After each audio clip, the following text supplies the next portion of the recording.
शौहर के मरने के 3 माह बाद बेटी पैदा हुई तो सास उसकी शक्ल देखकर डर गई और मुझे घर से निकाल दिया। मैं बेटी को झोली में बिठाए सड़क पर भीख मांग रही थी। मेरी आंखों से आंसू टिप टिप गिर रहे थे जब एक आदमी मेरे पास आकर बोला, अगर तुम मेरे घर में काम करो तो मैं तुम्हें रहने की जगह दूंगा और तुम्हारी बेटी की परवरिश भी करूंगा। मैं मान गई। यूं उसने मेरी बेटी को पढ़ा लिखाकर डॉक्टर बना दिया। वो बहुत नेक आदमी था, लेकिन एक दिन वो फोत हो गया। जब उसे दफनाने लगे तो उसकी कब्र देखकर सबके होश उड़ गए, क्योंकि पिछले कई सालों से मेरी बेटी, ऐ अल्लाह, क्या तेरे इस पूरे जहान में हम बेसहारा लोगों के लिए कोई छत बाकी नहीं रही। मैंने कांपते हुए होठों से कहा और अपनी गोद में रोती आयशा को अपनी शाल में छुपाने की नाकाम कोशिश की। ये सर्दियों के दिन थे और सख्त सर्दी से मेरा जिस्म कांप रहा था और रात का सन्नाटा इतना गहरा था कि मुझे अपनी ही सांसों से खौफ आ रहा था। सड़क के एक कोने में बैठी हुई मैं खुद को दुनिया की सबसे बदनसीब औरत महसूस कर रही थी। सामने सड़क बिल्कुल सुनसान थी। हर कुछ मिनट बाद तेजी से एक गाड़ी मेरे करीब से गुजर जाती, मगर किसी को भी सड़क किनारे बैठी एक मजबूर माँ और उसकी भूखी बच्ची नजर नहीं आ रही थी। मेरे सीने में दर्द का एक तूफान उठ रहा था। आखिर मेरा कसूर क्या था जो मुझे ये सजा मिल रही है? अभी मैं इन्हीं सोचों में गुम थी कि दूर से आती गाड़ी की एक हेडलाइट्स की तेज रोशनी मेरी आंखों में पड़ी। रोशनी इतनी तेज थी कि मैंने अपना हाथ आंखों के आगे कर लिया। मुझे लगा ये गाड़ी भी बाकी गाड़ियों की तरह फर्राटे भरती हुई गुजर जाएगी, मगर शायद मेरी किस्मत में आज की रात मजीद तजलील नहीं लिखी थी।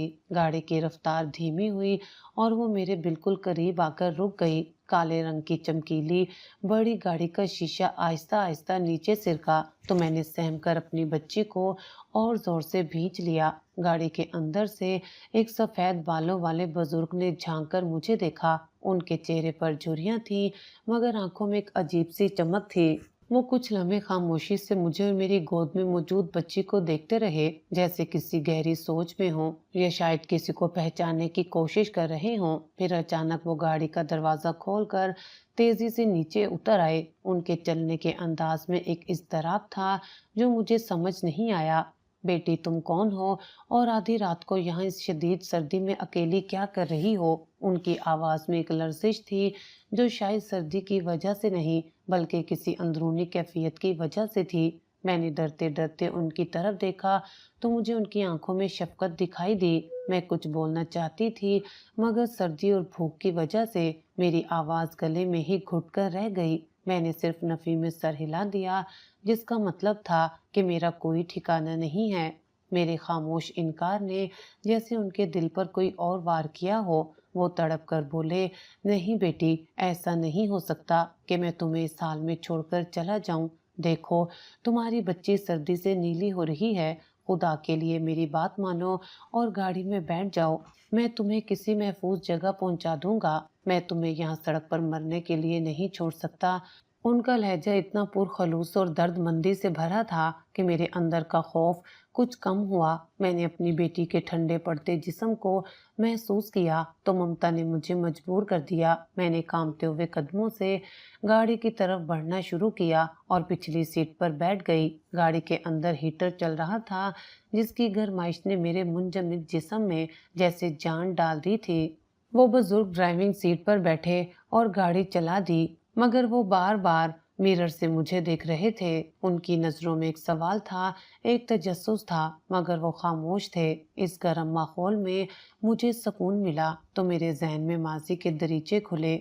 मेरा नाम हलीमा है और अभी कुछ अरसा पहले तक मैं सड़कों की खाक छानने वाली भिखारन नहीं, बल्कि खुशहाल घराने की बहू थी। मेरा शोहर अहमद एक प्राइवेट कंपनी में ड्राइवर था और हम अपनी छोटी सी दुनिया में बहुत खुश थे। मुझे याद है, अहमद जब भी ड्यूटी से वापस आता तो उसके चेहरे पर थकावट की बजाय मुस्कुराहट होती थी। वो अक्सर कहता था, अल्लाह ने चाहा तो एक दिन हमारी जिंदगी भी बदल जाएगी। मेरे ससुर का इंतकाल बहुत पहले हो चुका था और अहमद का एक छोटा भाई था। हमारी शादी को अभी 2 साल ही गुजरे थे और मैं उम्मीद से थी। अहमद आने वाले बच्चे के लिए बहुत से ख्वाब बुनता था। वो कहता था, अगर बेटा हुआ तो उसे अफसर बनाऊंगा, और बेटी हुई तो उसे डॉक्टर बनाऊंगा ताकि वो दुखी इंसानियत की खिदमत करे। मगर उससे क्या मालूम था कि जिंदगी ने हमारे लिए क्या फैसला कर रखा है। वो मनहूस दिन मुझे आज भी याद है जब मेरे घर के दरवाजे पर दस्तक हुई और मुझे खबर मिली कि अहमद का एक्सीडेंट हो गया है। बताया गया कि वो सेठ साहब की गाड़ी चला रहा था कि पहाड़ी रास्ते पर सामने से आने वाली गाड़ी को बचाते हुए उसकी गाड़ी खाई में जा गिरी। इस हादसे में मेरा अहमद मौके पर ही दम तोड़ गया था। ये खबर मुझ पर किसी कयामत से कम नहीं थी। मैंने चीख चीख कर रो रो के अपना बुरा हाल कर लिया था, मगर जाने वाला जा चुका था। गाड़ी एक झटके से रुकी तो मैं ख्यालात की दुनिया से बाहर आई। सिग्नल बंद था और वो बुजुर्ग अभी भी शीशे से मुझे देख रहे थे। उन्होंने नरम लहजे में पूछा, बेटी तुम कुछ बताओगी कि तुम इस नौबत तक कैसे पहुंची? तुम्हारे घर वाले कहाँ हैं? मैंने एक ठंडी आह भरी और अपनी दास्तान सुनाने लगी।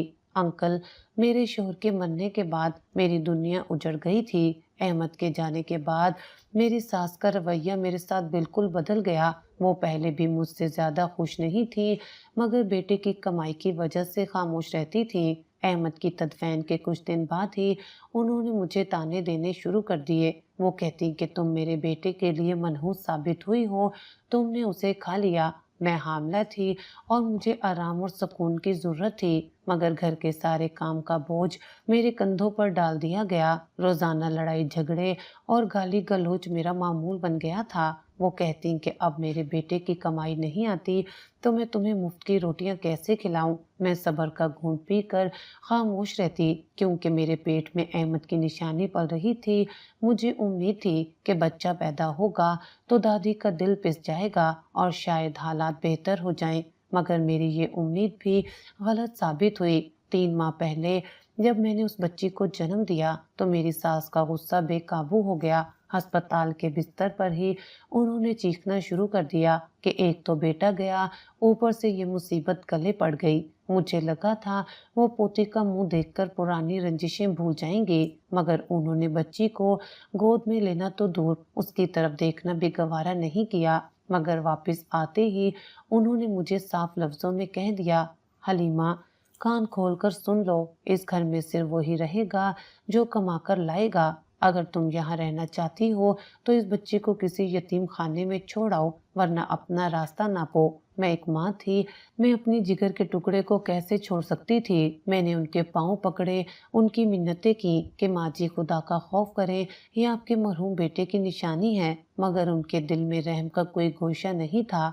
आज शाम उन्होंने मेरा थोड़ा बहुत सामान घर से बाहर फेंका और दरवाजा बंद कर दिया। मेरी बात सुनकर वो बुजुर्ग खामोश हो गए, मगर मैंने देखा कि उनकी आंखें नम हो रही थी। गाड़ी दोबारा चल पड़ी थी। मैंने अपनी बात जारी रखते हुए कहा, अंकल, सास के घर से निकलने के बाद मुझे लगा कि शायद मेरा भाई मुझे सहारा देगा। माँ बाप के मरने के बाद भाई ही मेरा वाहिद खून का रिश्ता था। मैं रोती हुई अपनी बच्ची को सीने से लगाए भाई के घर पहुंची। मुझे देखकर भाभी के माथे पर बल पड़ गए, मगर भाई ने मुझे पानी पिलाया और बिठाया। जब मैंने उन्हें बताया कि सास ने मुझे घर से निकाल दिया है और अब मेरे पास रहने को कोई जगह नहीं, तो भाई नजरें चुराने लगे। अभी भाई कुछ बोलने ही वाले थे कि भाभी ने दो टोक अल्फाज में कह दिया, हलीमा, तुम जानती हो महंगाई का दौर है, हमारे अपने खर्चात मुश्किल से पूरे होते हैं और हमारे पास इतना बड़ा घर भी नहीं है कि हम तुम्हें और तुम्हारी बच्ची को रख सकें। भाई ने भी बीवी की हाँ में हाँ मिलाई और कहा, हलीमा बहन, तुम समझने की कोशिश करो, मैं मजबूर हूँ, मैं तुम्हें मुस्तकिल अपने घर में नहीं रख सकता। बेहतर है तुम कोई और ठिकाना ढूंढ लो। अपनों की इस बेहिसी ने मेरा दिल किरची किरची कर दिया था। मैं वहां से उठी और सड़कों पर मारी मारी फिरती रही, यहाँ तक कि रात हो गई और मैं थक हार कर उस फुटपाथ पर बैठ गई जहाँ से आपने मुझे अपनी गाड़ी में बिठाया था। मेरी बात खत्म हुई तो गाड़ी एक बहुत बड़े और आलीशान गेट के सामने रुक गई। चौकीदार ने गेट खोला और गाड़ी एक वसीओ अरीज पोर्च में जाकर रुकी। ये घर किसी महल से कम नहीं था, जहाँ हर तरफ रोशनियां थीं और मुलाजिम इधर उधर भाग रहे थे। वो बुजुर्ग गाड़ी से उतरे और आकर मेरा दरवाजा खोला। उन्होंने इंतहाई एहतराम से कहा, बेटी आओ, ये तुम्हारा ही घर है। मैं हिचकिचाते हुए गाड़ी से उतरी। मेरी पुरानी चादर और मैली हालत उस शानदार महल में बहुत अजीब लग रही थी, मगर सेठ साहब ने मुझे जरा भी एहसास कमतरी का शिकार नहीं होने दिया। उन्होंने मुलाजमाओं को आवाज दी और एक उढेर उम्र मुलाजमा मासी सकीना को बुलाकर कहा, सकीना बीबी, इनको मेहमान खाने में ले जाओ और इनके लिए गर्म पानी और खाने का इंतजाम करो और उन्हें किसी चीज की तकलीफ नहीं होनी चाहिए। फिर वो मेरी तरफ मुड़े और बोले, मेरा नाम रहीम है और सब मुझे सेठ रहीम कहते हैं। आज से तुम इस घर की इज्जत हो, तुम्हें यहाँ किसी चीज की कमी नहीं होगी। तुम बस इस घर की देखभाल करो और अपनी बेटी की परवरिश करो। मैं चाहता हूँ कि ये बच्ची पढ़ लिख कर किसी बहुत बड़े मकाम पर पहुँचे। मैं हैरत के समंदर में गोते खा रही थी। एक अजनबी शख्स मुझ पर इतना मेहरबान क्यों था? मुझे समझ नहीं आ रहा था कि मैं उनका शुक्रिया कैसे अदा करूं। मैंने लरजती आवाज में कहा, सेठ साहब, मैं आपका ये एहसान कभी नहीं भूलूंगी। आप मेरे लिए फरिश्ता बनकर आए हैं, वरना आज की रात शायद मैं और मेरी बच्ची जिंदा ना बचते। उन्होंने गहरा सांस लिया और मेरी तरफ देखा। उनकी आंखों में वही अजीब सा दर्द और नमी थी जो मैंने थोड़ी देर पहले भी महसूस की थी। वो धीमी आवाज में बोले, बेटी, नेकी करना इंसान का फर्ज है और वैसे भी मुझे इस बच्ची के चेहरे में अपना मुस्तकबिल नजर आता है। ये कहकर वो तेजी से वहां से मुड़ गए, जैसे मुझसे अपनी आंखें छुपा रहे हों ताकि मैं उनके आंसू ना देख सकूं। मुझे और आयशा को एक बहुत खूबसूरत और गर्म कमरा दिया गया। नरम बिस्तर और पेट भरकर खाने ने हमें सुकून की नींद सुला दिया। अगली सुबह मेरी जिंदगी का नया दौर शुरू हो गया। सेठ रहीम ने मुझे घर की मालकिन जैसा इख्तियार दे दिया था। मैंने भी घर का सारा निजाम संभाल लिया। मुलाजिम भी मेरी इज्जत करते थे। वक्त गुजरता गया और मैं अपनी बेटी आयशा के साथ वहाँ बहुत सुकून से रहने लगी। सेठ रहीम का रवैया मेरे साथ इंतहाई शफकत भरा था, लेकिन आयशा के साथ उनका लगाव देखकर मैं हैरान रह जाती थी। वो जब भी दफ्तर से आते तो सबसे पहले आयशा को पूछते। वो उसके लिए ढेरों खिलौने और महंगे कपड़े लाते थे। अक्सर शाम को वो आयशा को अपनी गोद में बिठाकर खिलाते और उसे कहते, मेरी बच्ची, तुम्हें खूब पढ़ना है, तुम्हें डॉक्टर बनना है और दुखी लोगों का मसीहा बनना है। तुम अपने बाबा का नाम रोशन करोगी। मैं किचन के दरवाजे से खड़ी ये सब देखती तो सोच में पड़ जाती कि वो एक मुलाजमा की यतीम बच्ची के लिए इतने बड़े ख्वाब क्यों देखते हैं। वो उसे बिल्कुल अपनी सगी पोतियों की तरह चाहते थे, बल्कि शायद उससे भी ज्यादा। कभी कभी रात के वक्त जब मैं पानी लेने के लिए किचन में जाती तो सेठ साहब के स्टडी रूम की लाइट जल रही होती। एक दो बार मैंने देखा कि वो अपनी कुर्सी पर बैठे किसी पुरानी तस्वीर को देख रहे हैं और उनकी आंखों से आंसू गिर रहे हैं। उनके चेहरे पर इतना गहरा दुख होता था कि मेरा दिल लरस जाता था। एक दिन मैं हिम्मत करके उनके कमरे में चाय देने गई तो वो इसी तरह तस्वीर में खोए हुए थे। मेरे कदमों की आहट सुनकर वो चौंक गए और जल्दी से वो तस्वीर डायरी के अंदर छुपा दी। मैंने महसूस किया कि वो कुछ छुपा रहे हैं, कुछ ऐसा है जो उनके दिल पर बोझ बना हुआ है। मैंने पूछना चाहा, सेठ साहब, आप ठीक तो हैं? क्या कोई परेशानी है? उन्होंने जबरदस्ती मुस्कुराते हुए कहा, नहीं बेटी, कोई बात नहीं, बस बुढ़ापा है, पुरानी यादें कभी कभी सताती हैं। तुम जाओ आराम करो। मैं वहां से वापस तो आ गई, लेकिन मेरे जहन में सवालात के सांप लौटने लगे। आखिर वो तस्वीर किसकी थी जिसे देखकर वो इतना रोते थे? मुझे लगता था कि इस महल की दीवारों में कोई राज दफन है जो अभी मुझ पर खुलना बाकी है। सेठ रहीम की हद से ज्यादा मेहरबानी और आयशा के मुस्तकबिल में उनकी इतनी दिलचस्पी महज इंसानी हमदर्दी नहीं हो सकती। लेकिन मैं खामोश रही और अल्लाह का शुक्र अदा करती रही कि उसने मुझे और मेरी बेटी को छत और इज्जत दी। आयशा बड़ी हो रही थी और वक्त तेजी से गुजर रहा था, मगर सेठ रहीम की आंखों का वह छुपा हुआ गम भी वक्त के साथ साथ गहरा होता जा रहा था। वक्त का पहिया अपनी मखसूस रफ्तार से घूमता रहा और सेठ रहीम के आलीशान घर की महफूज चारदीवारी में आयशा बचपन की दहलीज पार करके शऊर की मंजिलें तय करने लगी। सेठ रहीम का साया उसके सर पर किसी घने और तनावर दरख्त की तरह कायम था जो उसे जमाने की हर तपती धूप और सर्द गर्म हवाओं से बचाए हुए था। मैं अक्सर देखती कि जब आयशा स्कूल जाने के लिए तैयार होती تو सेठ रहीम खुद पोर्च में खड़े उसका इंतजार कर रहे होते। वो उसे गाड़ी में बिठाते और ड्राइवर को बार बार एहतियात से गाड़ी चलाने की ताकीद करते, जैसे वो कांच की गुड़िया हो। शाम को जब वो वापस आती तो वो अपना सारा काम छोड़कर उसकी बातें सुनते, उसकी स्कूल की कापियां चेक करते और अगर कभी उसे किसी मजमून में मुश्किल पेश आती तो वो घंटों बैठकर उसे पढ़ाते। आयशा स्कूल में एक इंतहाई ज़हीन और लाइक तालबा के तौर पर पहचानी जाती थी। असतज़ा भी उसकी तारीफ करते नहीं थकते थे और उसकी हर कामयाबी पर सेठ रहीम की खुशी देखने वाली होती थी। मुझे याद है जब आयशा ने मैट्रिक के इम्तिहान दिए तो नतीजे वाले दिन सेठ रहीम की बेचैनी आयशा से भी ज्यादा थी। वो ड्राइंग रूम में टहल रहे थे और बार बार गाड़ी देख रहे थे और जब आयशा ने आकर बताया कि उसने ना सिर्फ स्कूल में बल्कि पूरे बोर्ड में पहली पोजीशन हासिल की है तो सेठ साहब का चेहरा खिल उठा था। वो खुशी से बच्चों की तरह तालियां बजाने लगे। स्कूल के सालाना जलसे में उनका सीना फख्र से तन गया था। वो अगली सफ़ों में बैठे थे और उनकी नज़रें स्टेज पर जमी हुई थी। जब स्पीकर ने आयशा का नाम पुकारा तो सबसे पहले अपनी नशिस्त से खड़े होने वाले सेठ रहीम ही थे। हाल तालियों से गूंज रहा था और मेरी आंखों में खुशी के आंसू थे। आयशा ने स्टेज पर जाकर अपना इनाम और शील्ड वसूल की और फिर माइक पर आकर अपनी कामयाबी को अपने बड़े अब्बा यानी सेठ रहीम के नाम मंसूब किया तो मैंने देखा कि उनकी बूढ़ी आंखों से आंसू झलक पड़े थे। वो जज्बात से मगलूब हो चुके थे। तकरीब के बाद जब लोग उनके पास मुबारकबाद देने आए और किसी ने पूछा कि सेठ साहब ये आपकी पोती है तो उन्होंने फौरन आयशा को अपने बाजुओं के घेरे में लेते हुए इंतहाई फख्र से कहा था, हाँ ये मेरी पोती है, ये मेरी बेटी है। मैं एक तरफ खड़ी ये मंजर देख रही थी और मेरा दिल एक अनजाने बोझ और तशक्कुर के मिले जुले जज्बात तले दबा जा रहा था। घर वापसी पर गाड़ी में माहौल बहुत खुशगवार था मगर मेरे दिल में वही पुराना सवाल सर उठा रहा था। मैंने हिम्मत करके पूछ ही लिया, सेठ साहब आप हम पर इतने मेहरबान क्यों हैं? हम तो आपके कुछ नहीं लगते।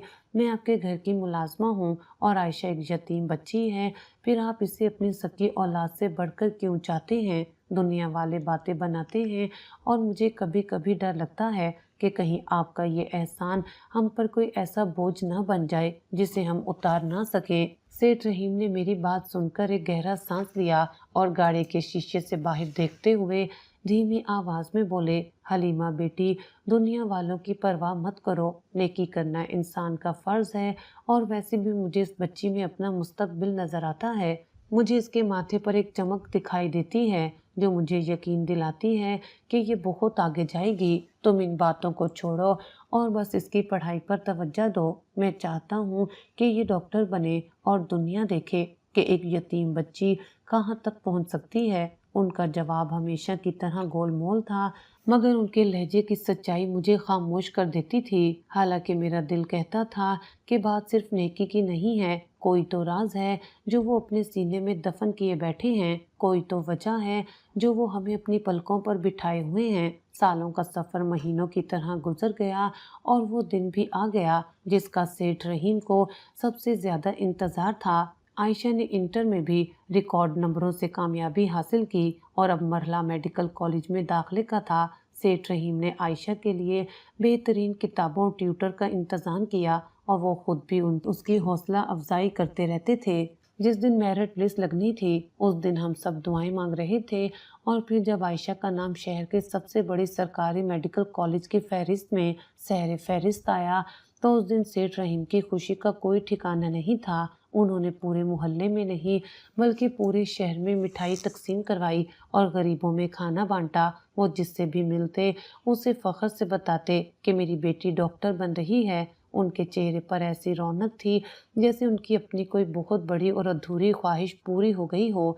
आयशा भी जब पहली बार सफ़ेद कोट पहनकर और गले में स्टेथोस्कोप डालकर उनके सामने आई तो वो फरते जज्बात में रो पड़े और अपनी कुर्सी से उठे और आयशा का माथा चूम लिया। आयशा ने आगे बढ़कर उनके हाथ चूमे और कहा, बड़े अब्बा, अगर आप ना होते तो मैं शायद आज लोगों के घरों में बर्तन धो रही होती, ये किसी फैक्ट्री में मजदूरी कर रही होती।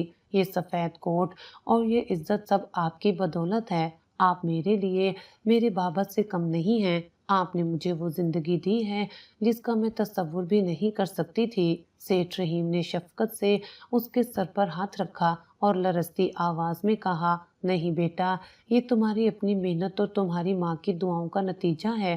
میرا اس میں کوئی کمال نہیں ہے، میں تو بس ایک ذریعہ ہوں۔ اللہ نے مجھے چنا تھا تمہاری مدد کے لیے، اور شاید یہی میری زندگی کا مقصد تھا۔ میں ایک طرف کھڑی اللہ کا شکر ادا کر رہی تھی اور دل ہی دل میں سیٹھ رحیم کی صحت اور زندگی کی دعا مانگ رہی تھی کہ یا اللہ، اس فرشتہ صفت انسان کو ہمیشہ سلامت رکھنا جس نے ہم بے سہاروں کو اتنی عزت دی۔ مگر میرے دل کے کسی کونے میں ابھی بھی وہ کھٹک موجود تھی کہ آخر ایک اجنبی شخص نے اپنی پوری زندگی اور دولت ہم پر کیوں نچھاور کر دی ہے۔ عائشہ اب ایک قابل ڈاکٹر بن چکی تھی اور اس نے اپنی پریکٹس شروع کر دی تھی۔ ہماری زندگی غربت کے اندھیروں سے نکل کر خوشحالی کی روشنی میں آ چکی تھی۔ ہم اب نوکروں کی طرح نہیں بلکہ گھر کے فرد کی طرح رہتے تھے۔ سیٹھ رحیم نے ہمیں اتنی عزت دی تھی کہ ملازم بھی مجھے بیگم صاحبہ اور عائشہ کو چھوٹی بیگم کہہ کر پکارتے تھے۔ زندگی پرسکون انداز میں چل رہی تھی۔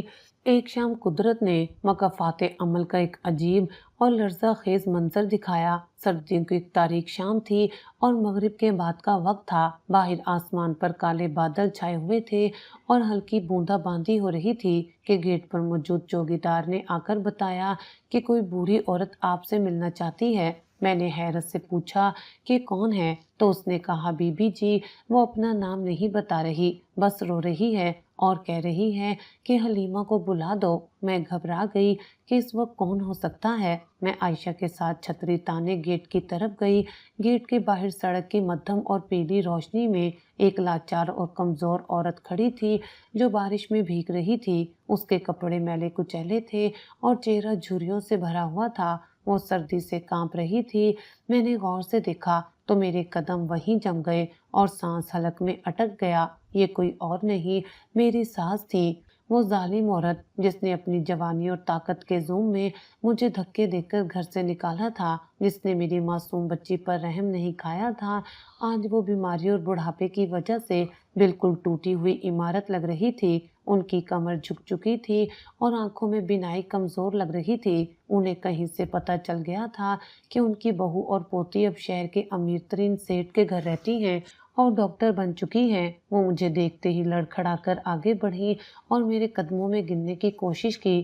حلیمہ بیٹی، حلیمہ، مجھے پہچانا، میں تمہاری ساس ہوں، خدا کے لیے مجھے معاف کر دو، میں نے تمہارے ساتھ بہت ظلم کیا، میں بھٹک گئی تھی، مجھے اپنے کیے کی سزا مل گئی ہے۔ میرے چھوٹے بیٹے نے بھی شادی کے بعد مجھے چھوڑ دیا اور جائیداد بیچ کر اپنی بیوی کے ساتھ باہر چلا گیا۔ اب میرا کوئی ٹھکانہ نہیں ہے، میں در در کی ٹھوکریں کھا رہی ہوں، لوگ مجھے بھیک بھی نہیں دیتے، خدا کے لیے مجھے اپنے پاس رکھ لو، میں تمہاری نوکرانی بن کر رہ لوں گی، بس مجھے چھت دے دو۔ میں نے اپنی ساس کو اس حال میں دیکھا تو ماضی کے سارے غم کسی تازہ چوٹ کی طرح ٹیس دینے لگے۔ میرا دل خون کے آنسو رونے لگا۔ وہ کالی اور وہ ہولناک رات میری آنکھوں کے سامنے گھوم گئی جب انہوں نے مجھے دودھ پیتی بچی کے ساتھ سردی میں گھر سے نکالا تھا۔ ان کے وہ زہریلے الفاظ میرے کانوں میں گونجنے لگے کہ تم منحوس ہو اور اس بچی کو یتیم خانے چھوڑ آؤ۔ تب انہوں نے نہیں سوچا تھا کہ میں کہاں جاؤں گی۔ میں نے اس رات ان کے پاؤں پکڑے تھے مگر انہوں نے مجھے ٹھوکر مار دی تھی۔ میرا دل ایک پل کے لیے نرم ہو گیا کہ آخر یہ میرے مرحوم شوہر کی ماں ہے اور بوڑھی ہیں، مگر میرا ضمیر اور میری انا جاگ اٹھی۔ یہ وہ عورت تھی جس نے میری ممتا کا تماشا بنایا تھا اور میری بیٹی کو مارنے کی کوشش کی تھی۔ میں نے اپنے آپ کو سنبھالا اور مضبوط لہجے میں کہا، ماں جی، میں نے آپ کو اللہ کی رضا کے لیے معاف کیا کیونکہ میں آپ جیسا پتھر دل نہیں رکھ سکتی۔ آپ میرے احمد کی ماں ہیں، اس لیے آپ کا احترام اپنی جگہ، مگر میں آپ کو اپنے ساتھ اس گھر میں نہیں رکھ سکتی۔ میں وہ وقت نہیں بھولی جب مجھے اور میری بیٹی کو آپ کی سب سے زیادہ ضرورت تھی۔ تب آپ نے ہمیں دھتکار دیا تھا، ہم فٹ پاتھ پر سوئے، ہم بھوکے رہے، تب آپ کو ہماری یاد نہیں آئی، تب آپ کو یہ پوتی یاد نہیں آئی۔ آج جب اللہ نے ہمیں عزت دی ہے تو آپ کو رشتہ یاد آ گیا۔ میں آپ کو معاف کرتی ہوں مگر میں آپ کے ساتھ نہیں رہ سکتی، یہ میرا اٹل فیصلہ ہے۔ عائشہ خاموشی سے یہ سب دیکھ رہی تھی، اس کی آنکھوں میں بھی آنسو تھے مگر اس نے مجھے روکا نہیں۔ کیونکہ وہ بھی جانتی تھی کہ ہم نے کتنا عذاب جھیلا ہے۔ ساس نے بہت منتیں کی، روئی پیٹی، مگر میں جانتی تھی کہ رشتے زبردستی اور خود غرضی کی بنیاد پر نہیں نبھائے جاتے۔ میں نے پرس میں سے کچھ پیسے نکال کر ان کے ہاتھ میں دیے اور ڈرائیور سے کہا کہ انہیں بس اسٹاپ تک چھوڑ آئے اور اگر یہ کہیں جانا چاہیں تو انہیں کرایہ بھی دے دے۔ وہ روتی ہوئی گاڑی میں بیٹھی اور چلی گئی۔ عائشہ نے مجھے گلے لگایا اور کہا، امی آپ نے بالکل ٹھیک کیا، جو لوگ برے وقت میں ساتھ چھوڑ دیں اور ظلم کی انتہا کر دیں وہ اچھے وقت میں ساتھ رہنے کے حقدار نہیں ہوتے۔ اس رات مجھے بہت سکون کی نیند آئی، جیسے میرے سینے سے سالوں کا بوجھ اتر گیا ہو اور قدرت نے میرا انصاف کر دیا ہو۔ اس واقعے کے کچھ عرصے بعد گھر کی فضا اداس ہونے لگی۔ سیٹھ رحیم جو ہماری زندگی کا محور تھے اور ہمیشہ ہنستے مسکراتے رہتے تھے، اچانک بیمار رہنے لگے۔ ان کی کھانسی بڑھ گئی اور چہرہ پیلا پڑنے لگا۔ عائشہ نے ان کا معائنہ کیا اور ٹیسٹ کروائے تو پتہ چلا کہ انہیں دل کی شدید تکلیف ہے اور ان کا دل اب بہت کمزور ہو چکا ہے اور وہ مزید صدمہ یا بوجھ برداشت نہیں کر سکتا۔ ہم نے شہر کے بڑے بڑے ماہر ڈاکٹرز کو دکھایا، ہر طرح کا مہنگا ترین علاج کروایا، مگر ان کی حالت بگڑتی جا رہی تھی۔ کمزوری اتنی بڑھ گئی تھی کہ اٹھنا بیٹھنا بھی مشکل ہو گیا تھا۔ میں اور عائشہ دن رات ان کی خدمت میں لگے رہتے تھے۔ عائشہ تو ہسپتال سے چھٹی لے کر ان کے سرہانے بیٹھی رہتی اور انہیں اپنے ہاتھوں سے دوا کھلاتی۔ وہ اکثر نیم غنودگی میں میرے اور عائشہ کا ہاتھ پکڑ لیتے اور ان کی آنکھوں سے آنسو بہنے لگتے۔ ایک رات جب میں ان کے کمرے میں ان کی خیریت دریافت کرنے گئی تو وہ جاگ رہے تھے اور چھت کو گھور رہے تھے۔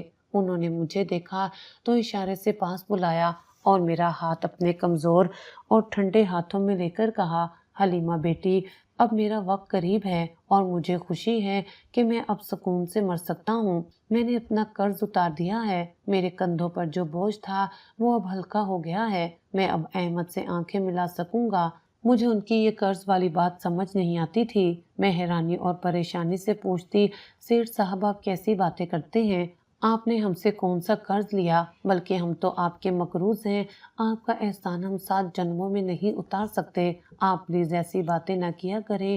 وہ بس پر اصرار انداز میں مسکرا دیتے اور آسمان کی طرف انگلی اٹھا کر کہتے، یہ سب اس کا نظام ہے، میں تو بس ایک وسیلہ تھا، مگر یاد رکھنا حلیمہ حقدار تک پہنچ گیا ہے، اب مجھے کوئی پچھتاوا نہیں ہے۔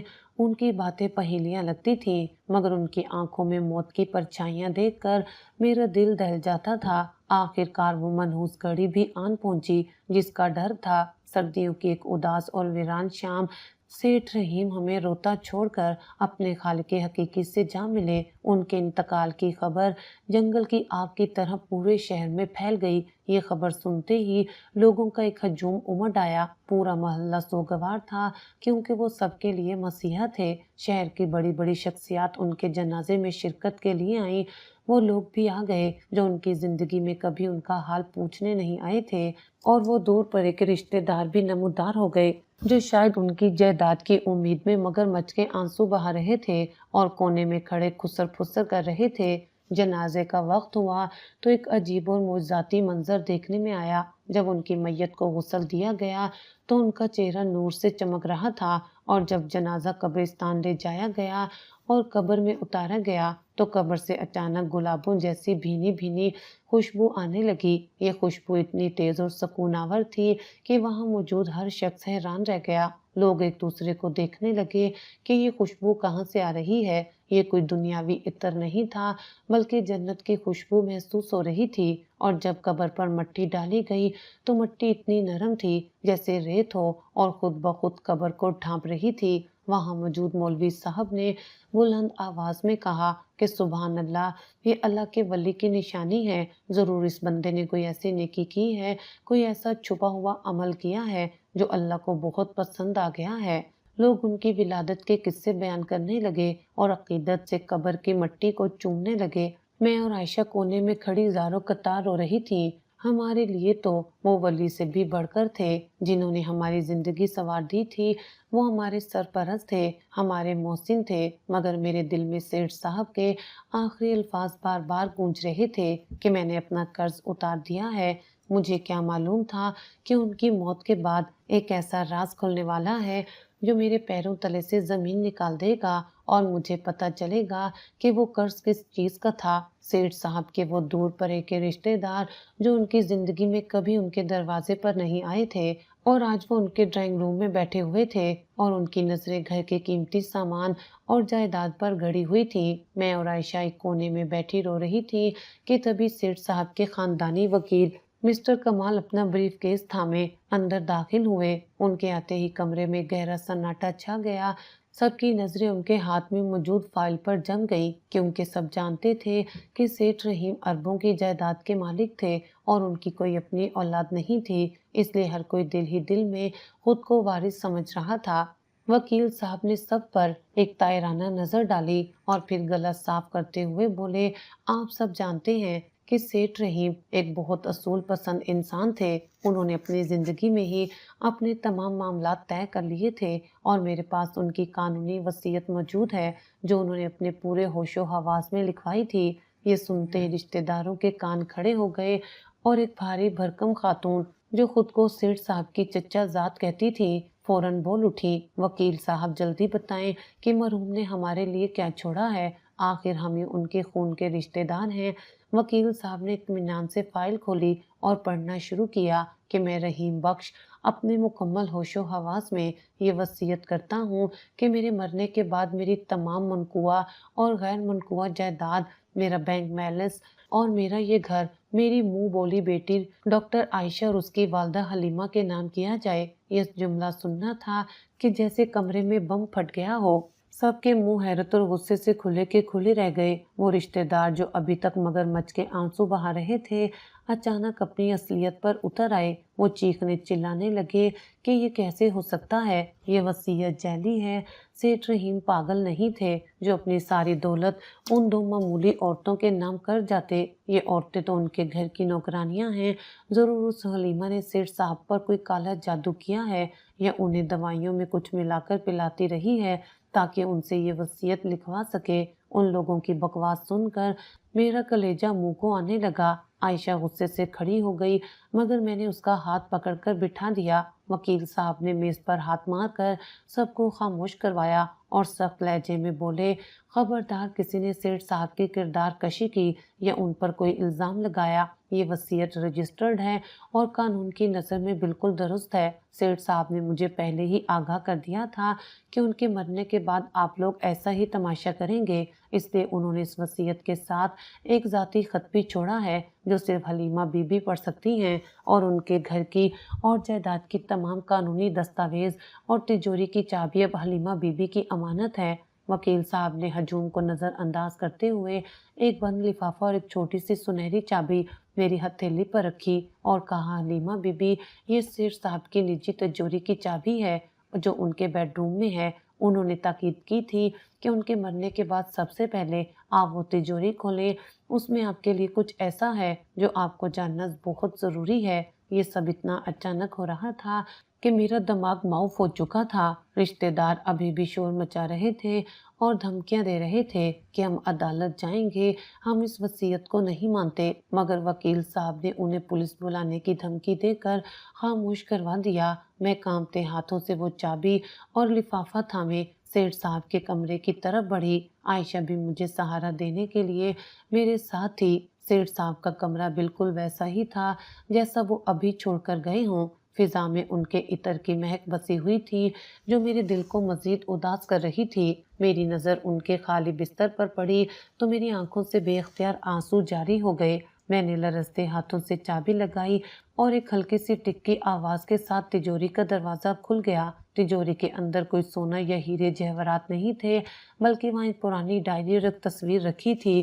میں نے ڈرتے ڈرتے ہاتھ بڑھا کر وہ تصویر اٹھائی اور جیسے ہی میری نظر اس تصویر پر پڑی تو میرے پیروں تلے سے زمین نکل گئی، میرے حلق سے ایک دبی ہوئی چیخ نکلی اور میں وہیں قالین پر بیٹھ گئی۔ عائشہ گھبرا کر میرے پاس آئی اور جب اس نے تصویر دیکھی تو وہ بھی حیران ہوئی۔ یہ کوئی عام تصویر نہیں تھی، یہ میری اور میرے مرحوم شوہر احمد کی تصویر تھی جس میں ہم دونوں سٹیج پر بیٹھے مسکرا رہے تھے۔ یہ تصویر احمد کے پرس میں ہوا کرتی تھی اور ان کے مرنے کے بعد مجھے ان کا پرس کبھی نہیں ملا تھا۔ میں نے حیرت اور صدمے کے ملے جلے تاثرات کے ساتھ وکیل صاحب کا دیا ہوا لفافہ کھولا اور اس میں موجود خط نکال کر پڑھنا شروع کیا۔ मेरे आंसू कागज पर गिरकर रोशनाई को फैला रहे थे। खत में सेठ रहीम के हाथ की लिखी हुई तहरीर थी, जिसे पढ़ते हुए मुझे लग रहा था कि वो मेरे सामने बैठे मुझसे बात कर रही हैं। हलीमा मेरी बहन और मेरी बेटी आयशा, जब तुम ये खत पढ़ रही होगी तो मैं इस दुनिया की झमेलों से आज़ाद होकर अपने रब के पास पहुंच चुका हूँगा। मैं जानता हूँ कि आज तुम बहुत हैरान हो और तुम्हारे दिल में हजारों सवाल उठ रहे होंगे। मैंने तुम्हें सड़क से क्यों उठाया और अपनी सारी दौलत तुम्हारे नाम क्यों कर दी? लोग कहते थे कि मैं बहुत बड़ा सखी हूँ, मैं बहुत रहम दिल हूँ, मगर सच तो ये है हलीमा कि मैं तुम्हारा गुनहगार था। मैं एक मुजरिम था जो सारी जिंदगी अपने जुर्म का कफारा अदा करता रहा। तुम हमेशा पूछती थी ना कि मैं आयशा को इतना क्यों चाहता हूँ, तो वो ट्रैफिक हादसा जिसमें तुम्हारे शोहर अहमद की जान गई थी, वो मेरी वजह से हुआ था। और सच ये है कि अहमद की मौत मेरी गाड़ी से टकराने की वजह से नहीं हुई थी, बल्कि उस रात मौत मेरे लिए आई थी। एक तेज रफ्तार ट्रक बेकाबू होकर मेरी गाड़ी को कुचलने वाला था कि अचानक कहीं से अहमद अपनी टैक्सी लेकर मेरे और उस ट्रक के दरमियान आ गया।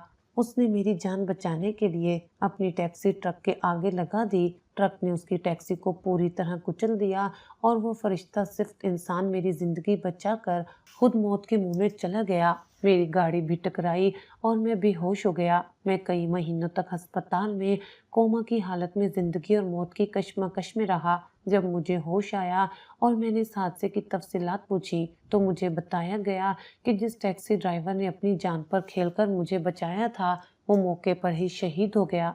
मुझे पुलिस ने अहमद का बचा हुआ सामान दिया, जिसमें ये तस्वीर थी जो उसके खून आलूद पर्स से मिली थी। मैंने उसी वक्त अस्पताल के बिस्तर पर लेटे लेटे ये कसम खाई थी कि जिस शख्स ने अपनी जवानी और अपनी जिंदगी मेरी बूढ़ी जान के लिए कुर्बान कर दी, मैं उसके खानदान को कभी रुलने नहीं दूंगा। मैं उसकी बेवा और यतीम बच्चों को ढूंढूंगा और अपनी सारी जिंदगी उनकी खिदमत में गुजार दूंगा। जब मैं सेहतयाब हुआ तो मैं पागलों की तरह इस तस्वीर को लिए शहर की खाक छानता रहा।